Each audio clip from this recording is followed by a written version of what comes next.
And I just really want to thank all of our witnesses that are here this morning. Thank you so much for testifying in what is very, very timely conversations that we're having. And Chairman Sablon, thank you so much for prepping for this hearing.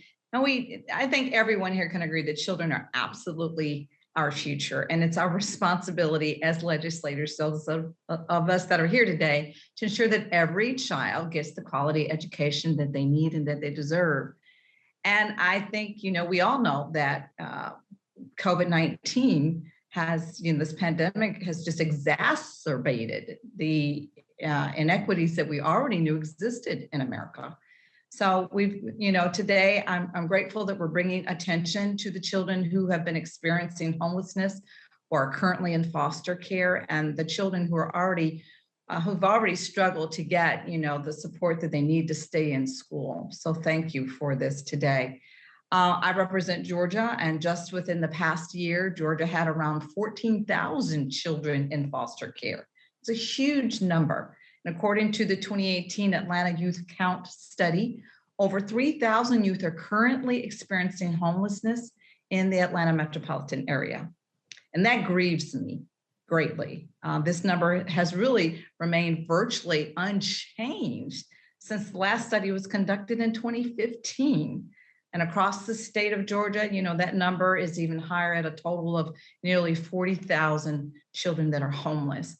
So as a mother, even though I physically don't have my child with me anymore, my heart really breaks for these children that are not only having to navigate the unusual obstacles of, their school lessons, but also having access to food and to clothing, and specifically under the tragedy of the pandemic.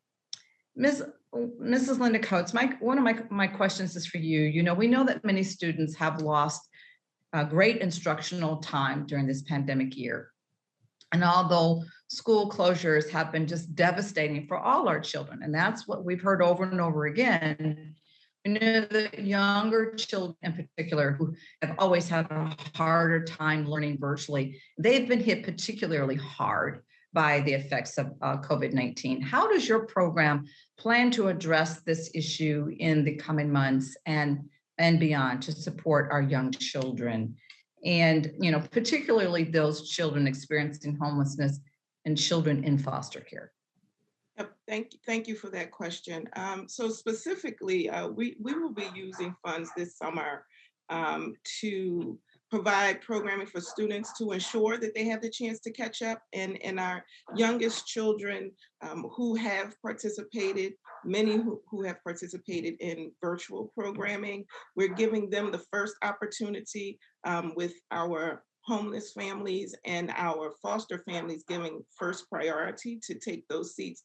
Just going back a little bit to understand why in some instances the summer program may only be able to be offered to a smaller number of children, in great part with our community is, we don't have as many teachers who are ready to move back into that space.